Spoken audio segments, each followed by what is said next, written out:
नमस्कार, आप देख रहे हैं सी न्यूज भारत और मैं हूं आपके साथ अंजलि शुक्ला। देहरादून में जहां एक ओर विकास के बड़े दावे किए जाते हैं, वहीं मुख्यमंत्री आवास से महज 3 किलोमीटर दूर स्थित मसदा वाला गांव हर साल बाढ़ के खतरे से जूझ रहा है।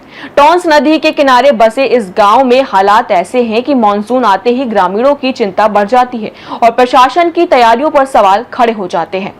देहरादून के बिलासपुर कांडली क्षेत्र स्थित मसदावाला गांव में मानसून के बीच बाढ़ का खतरा लगातार गहराता जा रहा है। टॉन्स नदी के किनारे बसे इस गांव के लोगों का कहना है कि जैसे ही नदी का जलस्तर बढ़ता है, पानी आबादी वाले क्षेत्रों और घरों तक पहुंच जाता है, जिससे हर वर्ष जान माल का जोखिम बना रहता है। ग्रामीणों का आरोप है कि उन्होंने कई बार संबंधित विभागों और अधिकारियों को प्रार्थना पत्र देकर सुरक्षा तंत्र निर्माण और नदी किनारे सफाई की मांग की, लेकिन अब तक कोई ठोस कार्रवाई नहीं हो पाई है। स्थानीय लोगों का कहना है कि मुख्यमंत्री आवास से मात्र 3 किलोमीटर की दूरी पर स्थित होने के बावजूद उनकी समस्याओं की लगातार अनदेखी की जा रही है। एक स्थानीय युवक ने मुख्यमंत्री हेल्पलाइन और पोर्टल पर भी शिकायत दर्ज कराई थी, लेकिन उसके अनुसार उस पर भी कोई प्रभावी कार्रवाई नहीं हुई। ग्रामीणों का यह भी आरोप है कि जामुनवाला पुल मार्ग पर सुरक्षा पुस्ता निर्माण के लिए लगभग 22 लाख रुपए का बजट स्वीकृत होने के बावजूद कार्य शुरू नहीं किया गया। लोगों का कहना है कि पिछले 1 वर्ष से उन्हें केवल आश्वासन मिल रहे हैं, जबकि समस्या जस की तस बनी हुई है। तो मैं मौजूद हूँ बिलासपुर कांडली के ग्राम बसंदावाला में, जो मुख्यमंत्री आवास से मात्र 3 किलोमीटर की दूरी पर है। यहाँ पर आप देखेंगे तो नदी ने पूरा इतना भयंकर रूप लिया पिछली साल आपदा में कि एक तरफ पूरा काट कर दिया। ग्राउंड लगभग यहाँ पर 50 से 100 मीटर ग्राउंड था, वो आधे से ज़्यादा ग्राउंड यहाँ पर गायब हो चुका है। लेकिन एक तरफ सरकार वादे करती है कि हम नदी और नालों की अच्छी देखरेख कर रहे हैं, वो पुस्ता खड़ा कर रहे हैं जिससे कि वहाँ के नागरिकों को बचाया जा सके। लेकिन यहाँ के स्थानीय लोगों का कहना है कि हर बार यहाँ पर आपदा आती है, नेता अधिकारी आते हैं, फोटो खिंचाते हैं, वो सिर्फ कैमरे पे ही लोगों को दिखाते हैं कि हम जनता के प्रति बहुत संवेदनशील है। कुछ स्थानीय लोग हैं, आइए उनसे बातचीत करते हैं। शुभ नाम सर आपका? चंद्रमणि बेटवाल। सर, यहाँ पर जो समस्या है आप बताएंगे पूरा क्या है मामला? समस्या सर ये है, समस्या यहाँ पे शुरू से ही समस्या काफी है। ये काफी बड़ा ग्राउंड था और इस बार आपदा ने ये पूरा काट लिया है। मंत्री जी को भी कई बार दिया है, प्रधान जी को भी कई बार दिया है, बल्कि यहाँ पे एक टीएडीसी कॉलोनी है, यहाँ पर उन लोगों ने भी इसका बहुत प्रयास किया हुआ और प्रयास कर रहे हैं। वो बेचारे प्रयास कर रहे हैं, उनके प्रयास का धन्यवाद देता हूँ। और उन्होंने कई लेटर 3 विधायकों को भी दिए हैं, आपका सर्विस पुंडी ये, क्योंकि इसमें तीन विधायक इसमें आते हैं। एक आपका देरा खास सविता कपूर जी और एक सहदेव पुंडी सिंह जी और एक गणेश जोशी जी। मगर इनके क्षेत्र में मात्र शर्म की बात यह है कि हमारे शहर से मात्र 3 किलोमीटर पे कोई काम नहीं है, विकास के नाम पे कुछ भी नहीं है। तो आप स्थिति को ये सोचे जाए कि ये स्थिति कहाँ जा रही है।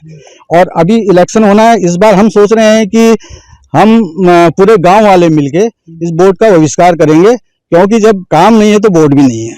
तो पार्टी को जवाब देंगे। आप ग्राउंड में बताइए उन्होंने कहाँ काम किया, किसका काम किया? चुनिंदे लोगों का काम किया है, जो 2-4 उनके हैं, उनके घरों के काम किए हैं। वो पूरा गांव जानता है, पूरा क्षेत्र जानता है। उनके घरों के काम हुए, जहाँ पेड़ नहीं कटने थे वहाँ पेड़ भी कटे हैं, सड़कें वहां भी पहुंची है। जहाँ यहाँ बुजुर्ग लोग हैं रहते हैं, उनकी गलियां छोटी छोटी है, उस पे 50 मीटर की सड़कें इनसे बनाई नहीं गई।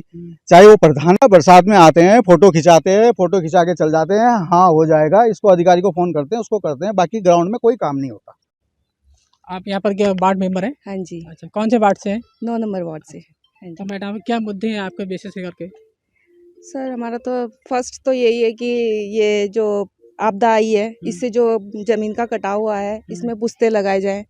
और हमने एप्लीकेशन भी दे रखी है आगे विधायक जी को, तो कुछ अभी चला नहीं है, यहाँ पे काम शुरू नहीं हुआ है। दूसरी आपदा आने वाली है। तो लगभग पिछले साल कितने लोगों की मृत्यु हुई थी अब तक? 4 लोगों की मृत्यु हुई थी आपदा में। वो बह गए थे, मजदूर थे वो लोग, तो उनका भी कुछ इतना मतलब ध्यान में नहीं लिया गया उनको ना, क्योंकि वो मजदूर थे जी। तो आने वाले समय में और भी घटना घटित हो सकती है, तो इसको लेकर के आपने और भी शिकायत कहीं की है क्या मंत्री के पास? किसी और भी जो इससे जुड़े मंत्री, सिंचाई विभाग मंत्री हैं, सतपाल महाराज जी हैं? हाँ, मतलब उनके पास तो हम मंत्री जी के पास गए थे, उनको हमने बताया कि हमारे यहाँ ऐसे ऐसे आपदा आ गई है, हमारा नदी बिल्कुल एकदम घरों में लोगों के पानी घुसने लग गया है। तो उन्होंने लेटर हम लेटर लेके गए थे, लेटर फॉरवर्ड कर दिया, आगे फॉरवर्ड किया, जहाँ हमने दिया है वहाँ से कोई आगे गया ही नहीं है आप लेटर। मतलब फॉरवर्ड खेल चल रहा है 15 सालों से, लेकिन काम जो काम ग्राउंड कुछ लेवल नहीं, पे बिल्कुल नहीं कुछ हो रहा काम है। नहीं हो रहा है।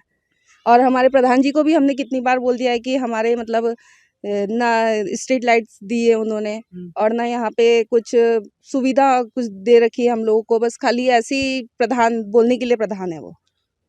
खाली जीरो। जीरो। हाँ जी। यहाँ पर बात की जाए तो हर एक तरह से भ्रष्टाचार में लिप्त अधिकारी और ले सके सरकार के नुमाइंदे ऐसे दिखते हैं कि मानो जनता के प्रति कोई संवेदनशील ही नहीं है। बात की जाए जनता को तो वो बेवकूफ़ समझते हैं, क्योंकि वो हर बार आते हैं, हाथ जोड़ते हैं, वोट मांगते हैं, चले जाते हैं, और जब आपदा प्रभावित क्षेत्र आता है तो उसके नाम पर लोगों से पैसा कमाया जाता है फ़ोटो खिंचाने के लिए, ताकि पता चले कि इसके नाम पर भी बजटों का घोटाला किया जा सके, और अधिकारी भी इसमें लिप्त रहते हैं। एक युवा मेरे साथ और है जिन्होंने मुख्यमंत्री पोर्टल पर शिकायत की थी, उनसे ही बातचीत करूँगा। सर, शुभ नाम आपका? मेरा नाम राज शर्मा है। मैं बोलने से ज़्यादा दिखाने में विश्वास करता हूँ। ये सीएम पोर्टल का लाइव है, बिल्कुल सीएम पोर्टल आपको दिखा रहा हूँ। इसमें ये कंप्लेंट आ चुकी है 1 साल पहले से। इसमें ये लेटर भी है जिसमें कुछ पैसे सैंक्शन भी हो रखे हैं 22 लाख के करीब पुश्ते के लिए, जो घर गिरने को था। ये इधर से अगर आप देखेंगे, ये कौन से क्षेत्र का है, किस साइड का है? ये जामुन वाला पड़ता है, इसी सेम क्षेत्र है, मसंदा वाले आ जाता है। पहले एक अधिकारी को ये जाता है, दूसरा अधिकारी कृषि विभाग में डाल देता है उसको, फिर वो वाला आपदा में डाल देता है। ये रहा आपके सामने, मैं लाइव दिखा रहा हूँ इस चीज को। और ये लेटर है जिसमें 22 लाख रुपए सैंक्शन हो चुके हैं अभी तक। 1 साल हो गया इस बात को, 1 रुपए भी नहीं हुआ। घर गिरने की कगार में, मैं आपको घर भी दिखा दूंगा। तो उन अधिकारियों के खिलाफ आपने कहीं कंप्लेंट नहीं की जो सर, 1 साल से उसको टाल रहे हैं? सर, कंप्लेंट किसके खिलाफ करें? हम तो डरते हैं कंप्लेंट करने से, कल को हमारे घर पे आ जाए कुछ करे। वो अधिकारी हैं, हम एक आम जनता है, हम कंप्लेंट करके कहाँ जाएंगे? एक चीज बताओ, कल को वो हमारे ऊपर एक्शन ले लेंगे। हमारे पास तो लाइव सीएम पोर्टल खोल के दिखा रहा हूँ मैं आपको इस चीज का। तो ऐसे तो आप कंप्लेंट करते रहेंगे, कोई एक्शन नहीं होगा, अधिकारी टहलाते रहेंगे, वो उस बजट को गोलमाल कर देंगे, फिर क्या कर सकते हैं सर हम इसमें? बताओ, हम सिर्फ आपके सामने बता सकते हैं, आप लोग हमारी मदद कर सकते हो इस चीज को, हमारी चीज को आगे ले आके। तो आपने और उनके उच्च अधिकारी से शिकायत नहीं की जिनके अंडर में ये काम आता है? सर, हमने नहीं करी क्योंकि हम लोग यहाँ पर नए हैं। और देहरादून से सी न्यूज संवाददाता प्रवचन की रिपोर्ट। ग्रामीणों ने सरकार और प्रशासन से मांग की है कि मानसून के दौरान संभावित बाढ़ खतरे को देखते हुए तत्काल सुरक्षा कार्य शुरू किए जाएं, ताकि गांव को कटाव और जलभराव से बचा जा सके। फिलहाल इस खबर में इतना ही। देश और दुनिया की तमाम बड़ी खबरों के लिए देखते रहें सी न्यूज भारत।